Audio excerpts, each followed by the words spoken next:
Born in 1964, the Arby's story. Arby's, as you see here, opened its first restaurant chain in 1964 just outside of Youngstown, Ohio, in a community called Boardman, Ohio. On July 23rd, to be exact, 1964, under the ownership of the RAFFEL brothers, FORREST and LEROY. FORREST and LEROY were born in Newcastle, Pennsylvania, and owned a restaurant equipment business in Youngstown, Ohio, that they purchased from an uncle during the mid-50s. Working in the restaurant industry gave them a keen sense of how the industry works. Their vision was to sell something that no one else was selling. Their original menu items included a roast beef sandwich, potato chips, soft drinks, milk, and iced tea. At the time, there were numerous hamburgers and hot dogs fast food restaurants. Matter of fact, the average hamburger sold for 15 cents, and hot dogs even cheaper. Arby's sold this sandwich, making it something special, with 69 cents. Not only the size, but of course the price was different. Arby's building design was designed after a Conestoga wagon. Its interior was large and roomy, allowing customers to be able to eat in or dine outside on the patio, as you see pictured there, or in the car. The Arby's logo was in keeping with the Western theme and was designed by GLORIA RAFFEL, the wife of Forrest RAFFEL to be exact.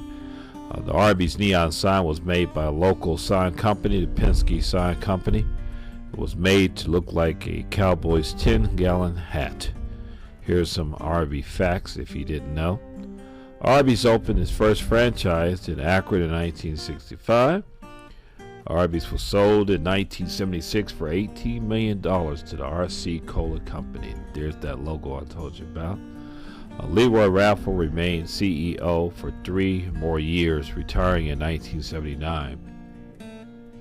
It is in keeping with the Western theme, the cowboy, of course.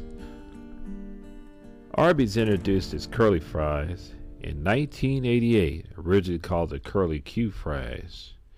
In 1979, late 79, Arby's moved its corporate headquarters to Sandy Springs, Georgia, just outside Atlanta. Arby's is the second largest sandwich chain in America. There's that Conestoga wagon, the roof design, the original roof design. The Penske sign. Of course, everybody knows the old classic, what I call neo-classic sign, is neon. To be exact, here pictured 1964. After Subway, it's the second largest sandwich company in the United States and third in terms of revenue. Arby's is currently located in 48 states and 6 other countries. Arby's has 3,472 locations, according to 2019 records. Here Arby's represents the new Arby's as they are switching gears, if you will, going into a classier building. Here's a picture of the Route 224 building in Boardman, Ohio that replaced the original structure. It's up the street shortly and diagonally from the original location. Here's a customer that's just put something yummy in his tummy. This picture here represents the interior design of the Arby's and what it looks like now. Arby's, yeah, I think it's a cool place to go and get some eats. Here again is some footage of Route 224 where the original Arby's was, if you will, where the new Arby's is. That's it in the background represented there, all lit up with its neon sign as the hour is getting late and darkness is starting to descend, if you will. This is as you drive down the route. Can't help see the beautiful architecture of the new style Arby's, if you will. And this is Route 224 in Boardman, Ohio again.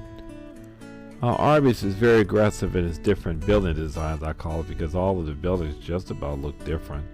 If you would drive up the street from one and drive to another one, what happens to be on a long strip, you probably see 2 different building designs.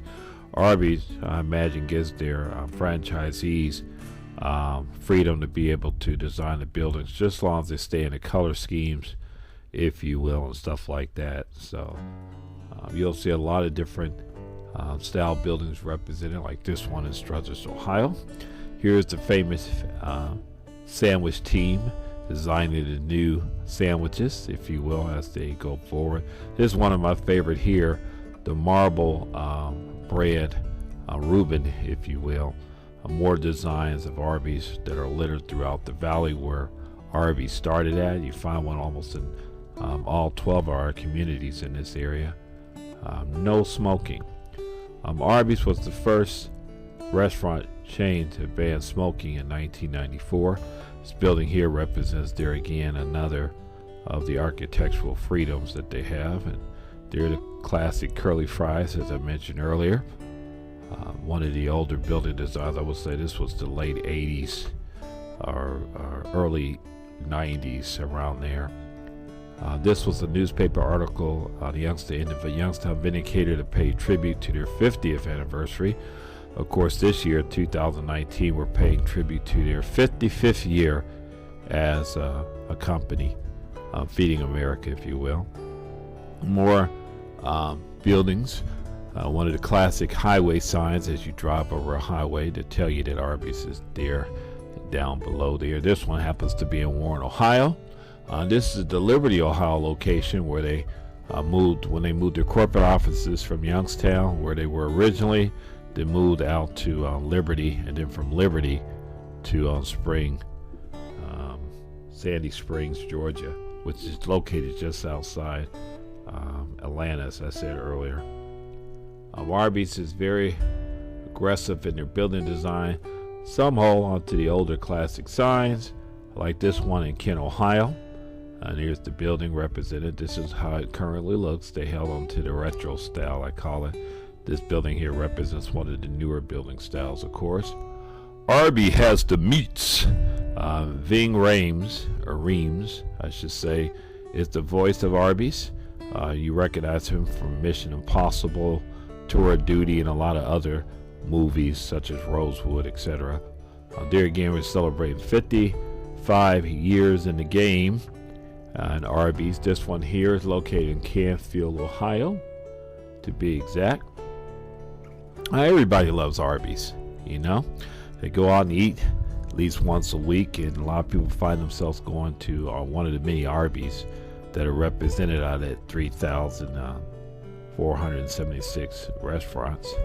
The logo, as it's changed throughout the years, as you see here, slightly a far departure from the original sign, which is here. The original Arby's, as I said, its structure is still standing. It's on Route 224 in Boardman, Ohio. It's now Wild Birds Unlimited. This is the actual picture from the first year when it was open, and this is as it looks now, as it was taken over around 15 years ago by a exotic bird business that sells things for customers who have birds or lure birds to their yards, if you will. The original Conestoga roof design, if you will. The inspiration, of course, a Western theme. Arby's wanted to be called Big Tex in the beginning. A lot of people don't know that story, but they had to call themselves another name because a restaurant in Akron, Ohio, to be exact, was already using that name. So the RAFFEL brothers, RB, to signify their initials.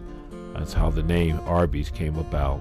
They never wanted to blow their own horn. Here's a picture of LEROY RAFFEL, currently as he appears today. I thank you for watching this short film that pays tribute to the history of Arby's and all what they have done through the years for the American restaurant industry, if you will. I'm Joseph Napier Sr. I'm the one holding the Arby box, of course. I thank you for coming along with me on this 10-minute and 2-second journey as we pay tribute to the RAFFEL brothers and Arby's Inc., if you will, and as they continue to feed America. Really, really good food, really, really good products. The next time you drive by Arby's, pull on in, because every time you stop in, you celebrate the legacy of the RAFFEL brothers and what they did. You can't help but think about Arby's when you think about the RAFFEL brothers. Bye bye now.